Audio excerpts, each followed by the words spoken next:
Balorazio ona izan da, ezta? Oin justo bukatu berri be, eta, bueno, jendetza etorri da, hemen Arrankudiaga zoi esateko, eta gero be bai azkenengo zera Mejillon Tigreko ikuskizunean be, hurbildu da kanpoko jendea eta herriko jendea oraindik. Taldea osatzen dugunok edo, nahi genuen, normalean parte hartzen duen jentearen iritzia jasotzea, bai orain arte egindako ibilbidearen balorazio bezala, eta baita ere hemendik aurrera euren beharrak, euren nahiak eta zeintzu ziren jakitea, ez? Eta igual apur bat denon artean diseinatzea urte honetako plangintza. Batzutan guk pentsatzen dugulako, ez? Gure ikuspegia dela oso konkretua, gure adineko emakumeen... Gure realitatea bakarrik ikusten dugula eta azkenean importante izan da, ez ikustea besteen realitatea eta besteon beharrak. Agian ez dugu hitz egin gure artean, baina uste dut denak gaudela sintonia oso antzekoan. Sorpresa izan da, apur bat interesak guztion artean konpartitzen ditugula eta orduan apur bat guk buruan geneukana ere,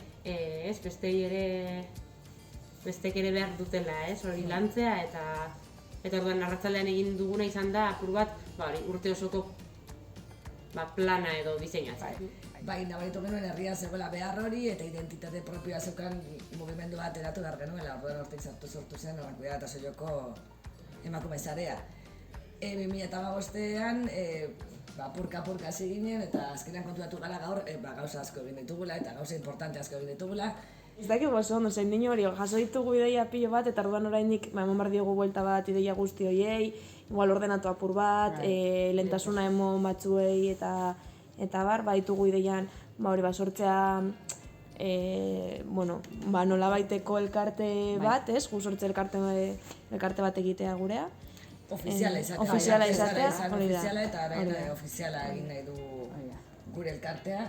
Eta haren hasi gara apur bat martxak sortziko egunari begira apur bat hori antolatzen. Jaso apur bat zeintzu diren nahiak, jendearen nahiak. Eta orain hori jakinda, arte daukagu emakumea saretzeko bideak jarri behar ditugula, horrelako WhatsApp talde baten bitartez jarriko dugu martxan emakume Arrankudiaga eta Solloko emakume guztiak informatuta egoteko nahi duten, egoten diren ekintzen inguruan.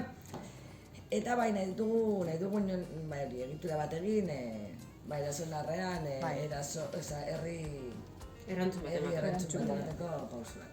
Horre eman diogu garrantzi nahikotsu eta hurrengo urratsa izango da, hori, nondinorakoa eta hori da. Badakigula ez dela erreza, baina... Baina, pentsatu behar dugu hortan eta zer, aterako da. Bai beharra, aktualizetako apur bat, feminismoaren inguruan non gauden eta kokatzeko, eta berrizteko gure oinarrizko jakintza hori. Atera dira gai ezberdinak ere lantzeko momentu puntualago eta ez da urtean zer da, eriotzaren inguruko mai inguruak edo itzaldiak egitea, zaintzaileen ingurukoak, genero disidentzia, elkartzeko guneak sortzea ere, irakurketaren feminismoa eta kultura lotzea, elkarku trukaketak duguna egin dugula WhatsApp talde bat, zerrenda bota dugu, baina agosa osokoa eta sartzearekin eta deixatea guri sartu mesedez Ainara, horrekin nahiko da. Eta bestela badakite Arrankudiagan nortzu garen, taldean gaudenak eta hurbilak gara, orduan etortearekin nahiko sartuko dira. Herrian ibiltzen gara egunero. Eta gainera mundu, danak dira ongitorriak. Luzapen berezi bat nahi duenak parte hartu.